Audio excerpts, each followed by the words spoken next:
Ouais, c'est mieux là.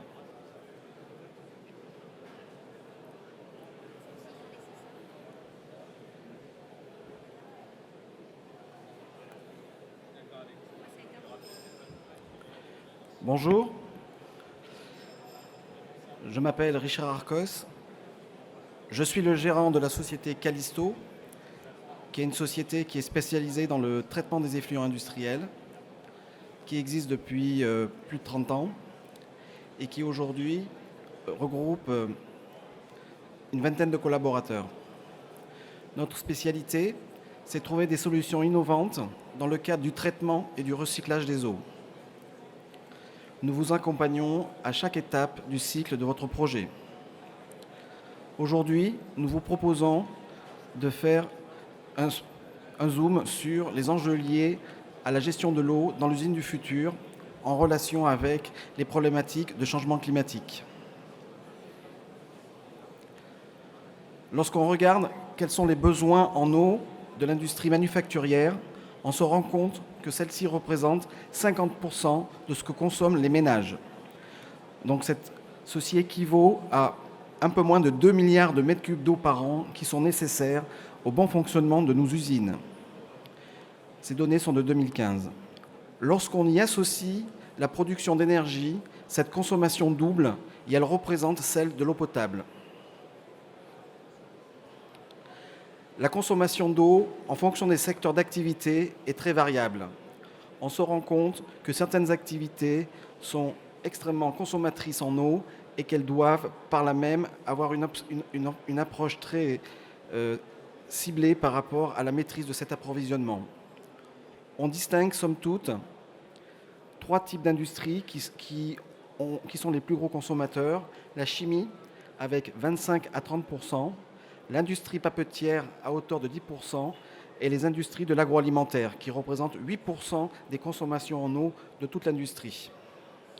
L'approvisionnement en eau est par conséquent quelque chose d'extrêmement stratégique au cœur du bon fonctionnement des industries. Si l'on fait un zoom de la répartition de la consommation en eau à l'échelle nationale, on vient de dire que l'industrie et l'énergie représentent autant que l'approvisionnement en eau potable pour les populations. Le deuxième tiers étant représenté par l'agriculture qui a besoin de 50% des prélèvements en eau dans le milieu. Ce qu'il faut noter, c'est que 80% de cette consommation agricole est seulement concentrée sur 3 mois.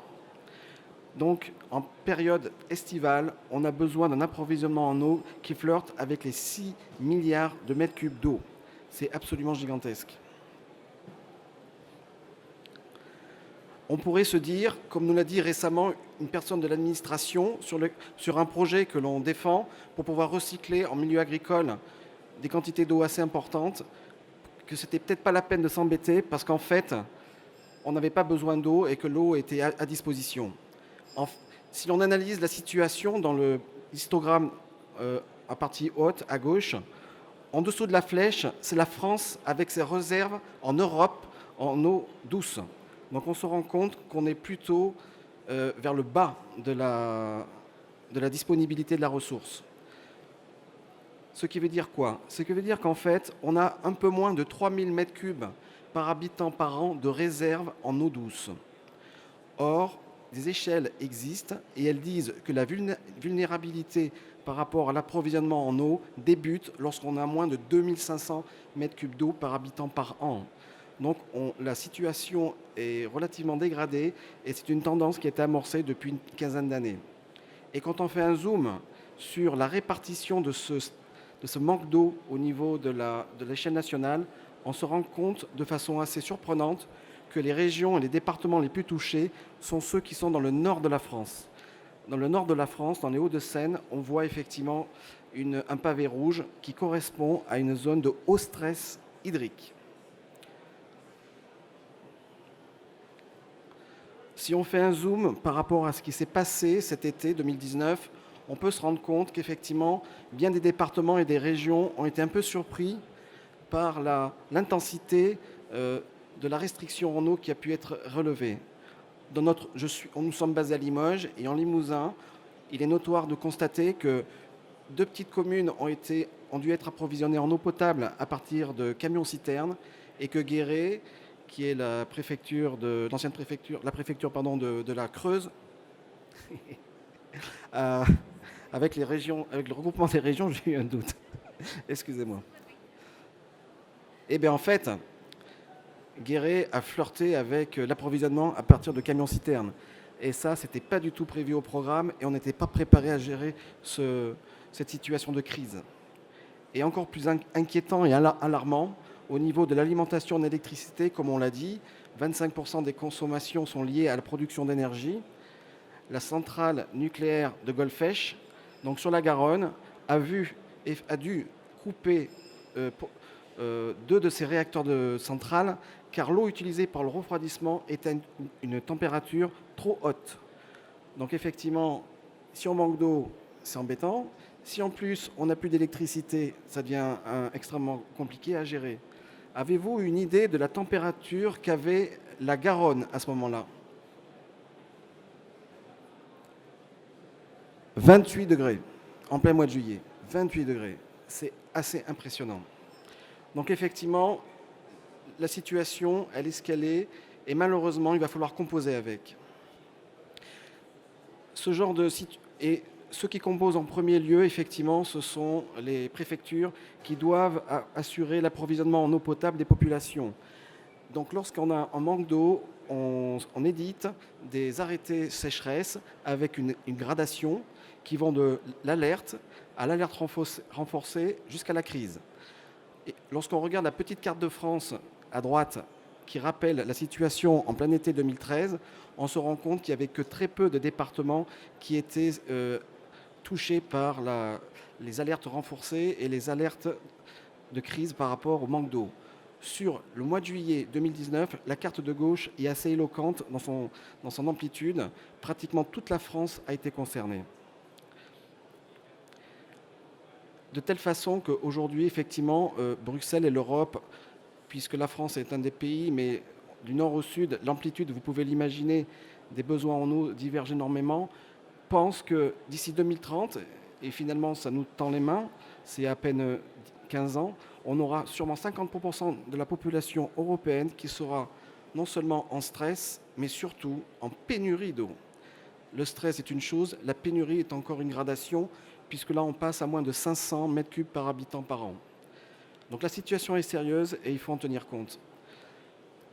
Du coup, les préfets qui éditent les arrêtés sécheresse ont anticipé le changement climatique en éditant, dans le cadre des arrêtés préfectoraux d'autorisation d'exploiter, des rubriques qui mentionnent clairement que l'exploitant des installations classées devra pouvoir réduire ses prélèvements et ses consommations d'eau et surtout, malheureusement, devra être également obligé de diminuer ses rejets, car l'impact des rejets en pleine période d'étiage sur des cours d'eau qui sont fragilisés sera décuplé.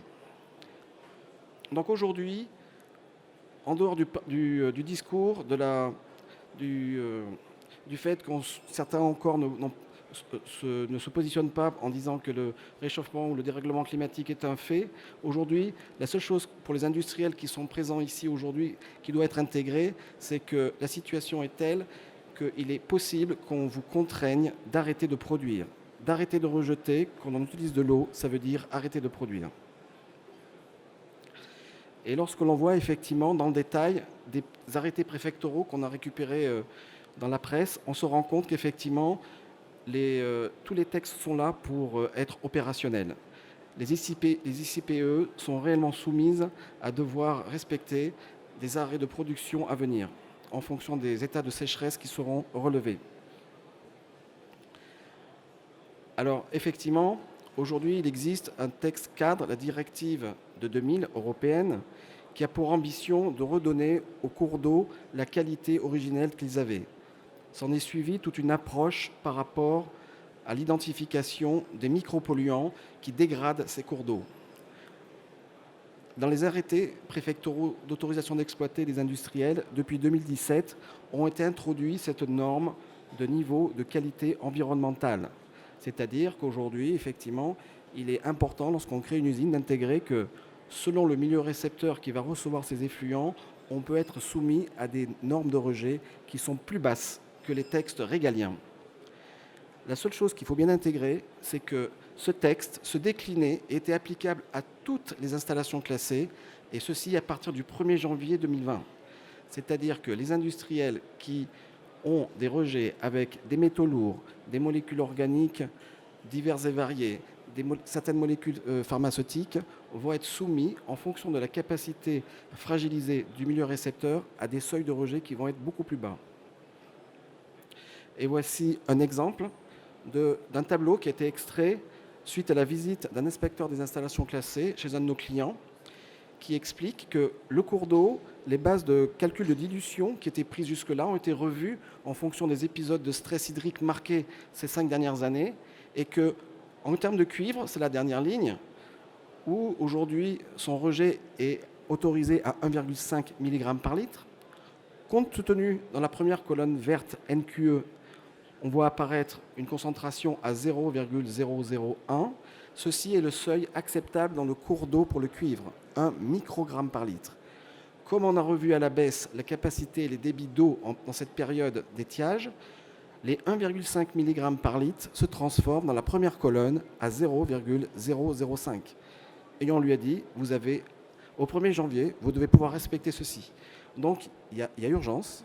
Il y a réellement urgence pour les industriels de comprendre que la dimension, elle n'est plus psychopolitique, on est réellement dans le réel. Aujourd'hui, il y a un changement de comportement adopté, et c'est la raison pour laquelle nous, on pense que l'usine du futur doit tout faire pour pouvoir recycler ses effluents et se dédouaner de ces contraintes extrêmement fortes. Alors effectivement, on attend beaucoup des industriels.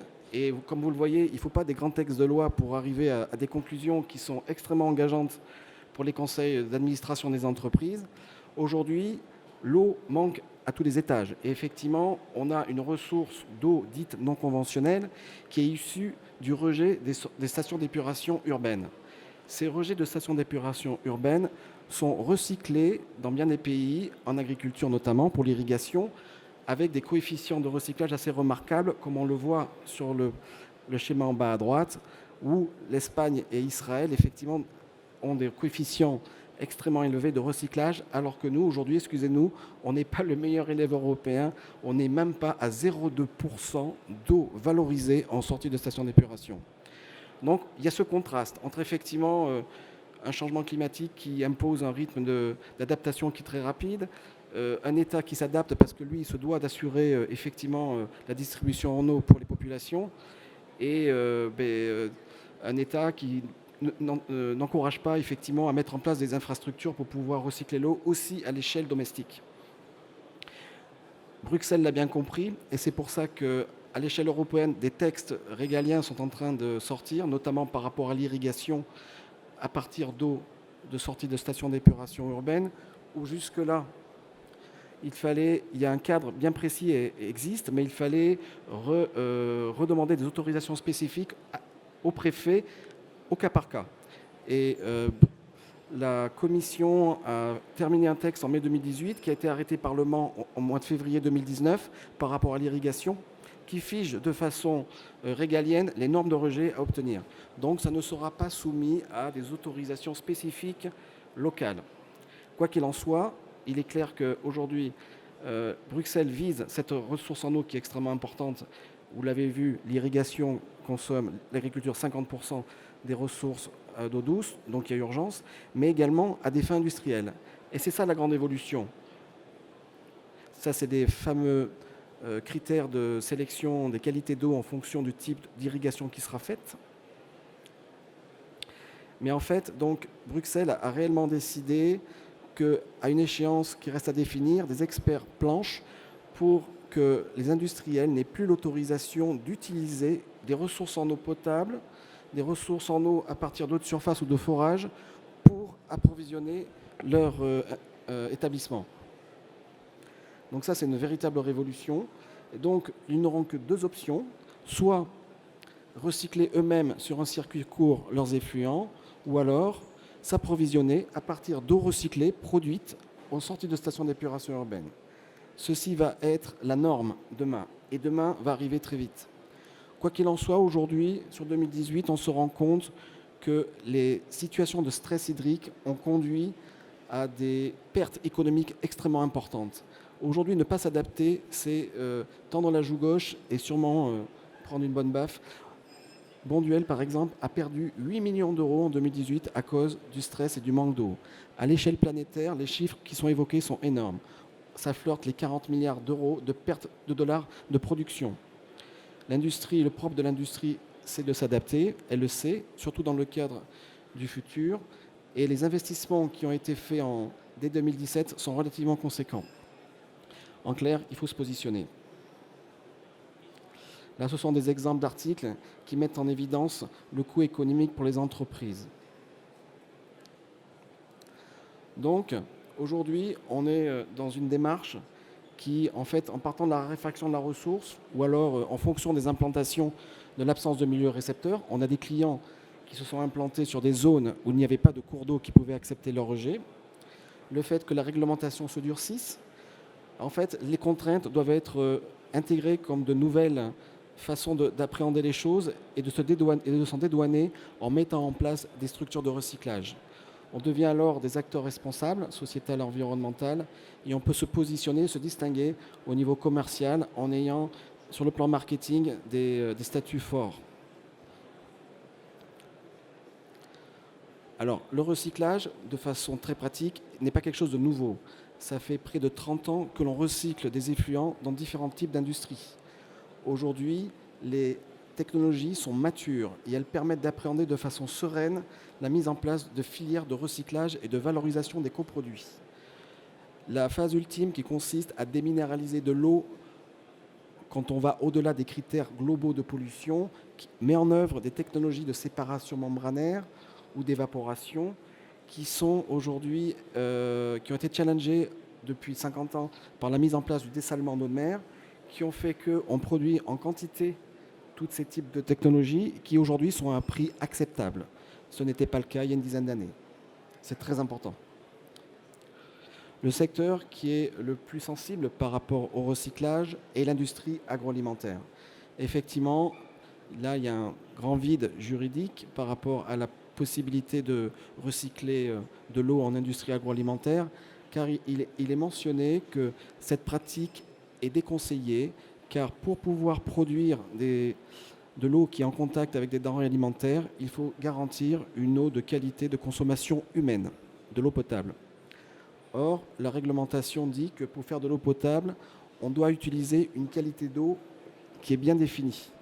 Et lorsqu'on s'inscrit dans une logique qui consiste à produire de l'eau potable à partir de ces rejets, on est complètement hors scope. Donc là, il y a un réel débat à avoir, je pense. Est-ce que de l'eau qui est de grade eau potable, à savoir qui respecte en tout point tous les critères, ne peut-elle pas être considérée comme une eau dite potable? Je ne sais pas si j'ai été clair. Quoi qu'il en soit, aujourd'hui, on se rend compte qu'il y a une gradation dans les possibilités de réutiliser l'eau. Il est effectivement tout à fait possible, même dans l'industrie agroalimentaire, de valoriser de l'eau dans des premiers cycles de rinçage lors des nettoyages en place qui sont réalisés. Voilà, c'est juste les phases ultimes qui sont les plus sensibles. Et c'est là où effectivement, il y a un débat à avoir au cas par cas pour démontrer que la qualité d'eau que l'on va produire et surtout les sécurités qu'on va apporter dans le contrôle. Ça, c'est un des points majeurs qui, je pense, fait peur à l'administration. Les procédés qui sont mis en place sont souvent extrêmement techniques et nécessitent effectivement un savoir-faire pointu. Et il faut pouvoir garantir à tout moment auprès de l'administration que la qualité d'eau attendue est atteinte. Quoi qu'il en soit, on n'est pas le centre du monde. On a beau se regarder le nombril, d'autres pays, à bien des points de vue, ont fait le parti de s'engager dans des politiques extrêmement ambitieuses, et ceci depuis une dizaine d'années, voire plus, comme on va le voir après. Singapour, qui ne veut pas dépendre de l'approvisionnement en eau de la Malaisie, recycle ses eaux de stations d'épuration urbaines avec des technologies comme on vient de décrire précédemment et réinjecte l'eau produite qui a un grade eau potable dans la nappe. Donc c'est ce qu'on appelle le recyclage indirect. Ils sont aujourd'hui à 30% de leurs besoins en eau qui sont réalisés de cette façon. Les investissements qui sont en train d'être faits vont les conduire à 40%. Donc ça permet de réfléchir sur la notion d'eau de qualité eau potable ou de l'eau grade eau potable. Eux, ils ont passé le pas. Et d'autres pays, comme vous pouvez vous en douter, en Namibie, eux, ça fait 50 ans que lorsqu'il pleut, il ne reste plus que 6 mm net de précipitation, qu'on se doit de réutiliser l'eau au maximum des possibilités. Autrement, on a des gros problèmes. Et là, on est réellement connecté, on est sur un système qui est connecté directement de la production depuis le rejet. Il n'y a pas d'étape intermédiaire de stockage en nappe. Aujourd'hui, je pense que ce cas est un cas d'école qui fait cas en termes d'études épidémiologiques et qui démontre la faisabilité de cette opération. C'est très important. Donc, les technologies existent, l'approche est toujours la même pour envisager de façon sereine un recyclage et un rejet partiel ou total dans un établissement. Il faut savoir faire un audit très poussé pour identifier quels sont les flux, savoir séparer les flux qui ne pourront pas être traités et les évacuer en centre de traitement extérieur, ou alors profiter de cette occasion pour essayer de valoriser d'anciens produits sous forme de coproduits en développant l'économie circulaire. Voilà. Aujourd'hui, effectivement, tout industriel qui se respecte va dire c'est bien, mais combien ça coûte? Le combien ça coûte, en fait, on peut essayer de l'appréhender en termes de surcoût par rapport à des coûts habituels qui permettent de traiter ces rejets et être conforme à la réglementation. Aujourd'hui, j'ai une station, je suis conforme, et demain, je veux recycler mes eaux pour me dédouaner de l'approvisionnement en eau ou du risque de pénurie. En France, on a un prix de l'eau qui est de 1,40 € par mètre cube en moyenne. On a calculé pour différents cas de figure que l'augmentation de coût unitaire au mètre cube varie entre 2 et 4 € en fonction des technologies employées. Donc je vous laisse apprécier quel est ce gap à passer pour pouvoir garder son autonomie en termes de production et ne pas être restreint pendant une semaine ou un mois d'arrêt de production. Ici, on voit effectivement l'évolution depuis 25 ans du prix de l'eau en France. On se rend compte sur la courbe verte, qui est en partie supérieure, que le prix lié à l'assainissement a grimpé énormément. Et la courbe mauve claire, qui est la première, représente celle qui est uniquement liée à la production et à la distribution de l'eau potable.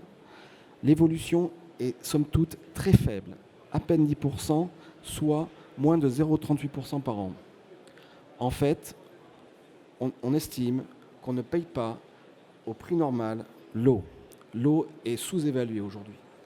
Et à un moment, il y aura forcément un réajustement et ça risque de faire bizarre.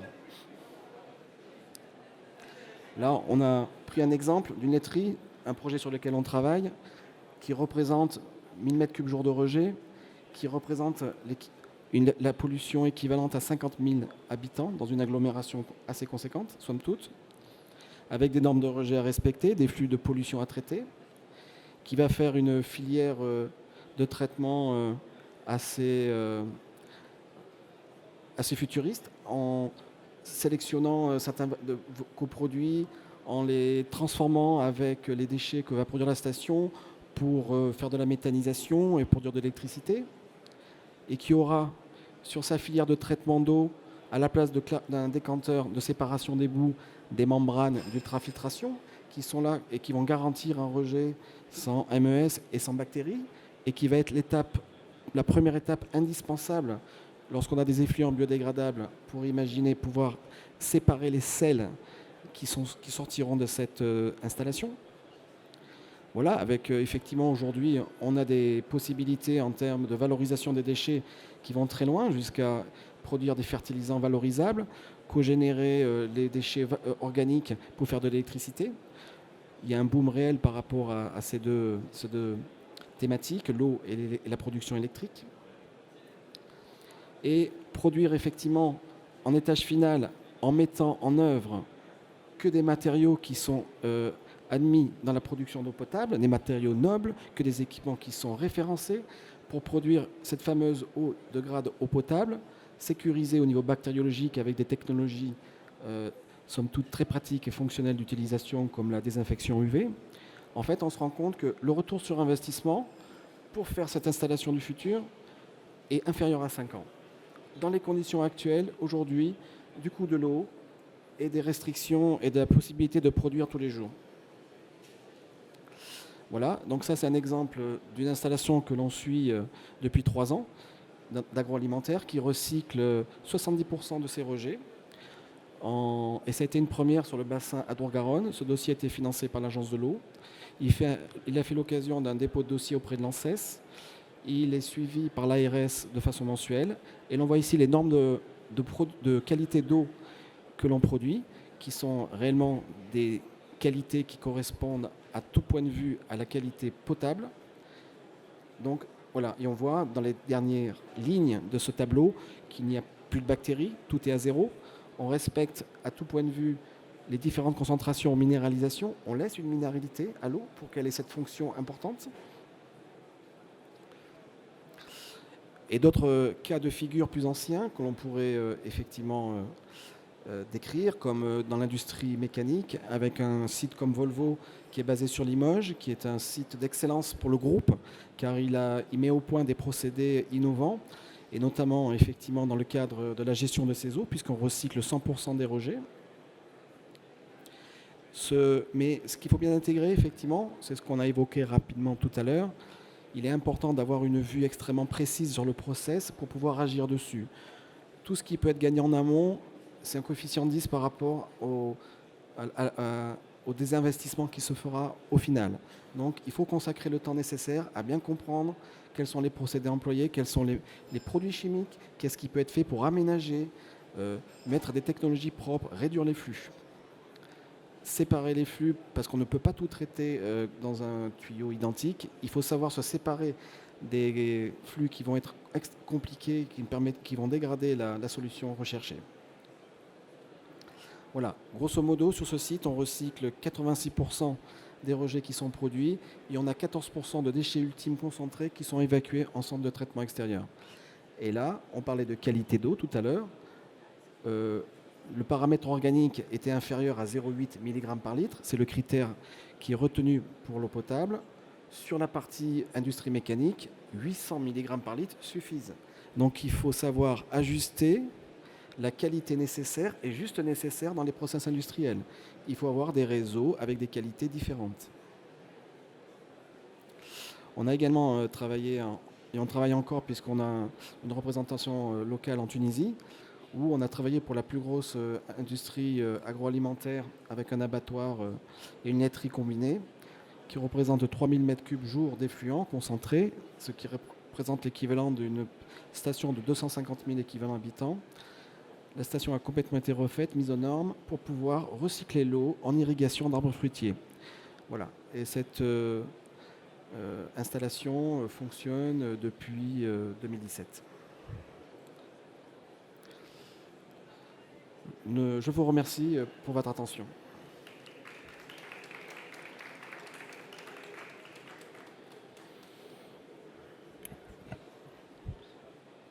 Des questions?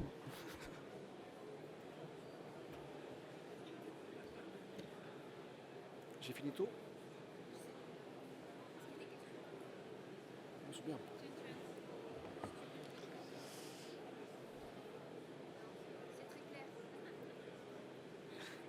C'est Sandrine. Elle s'appelle Sandrine.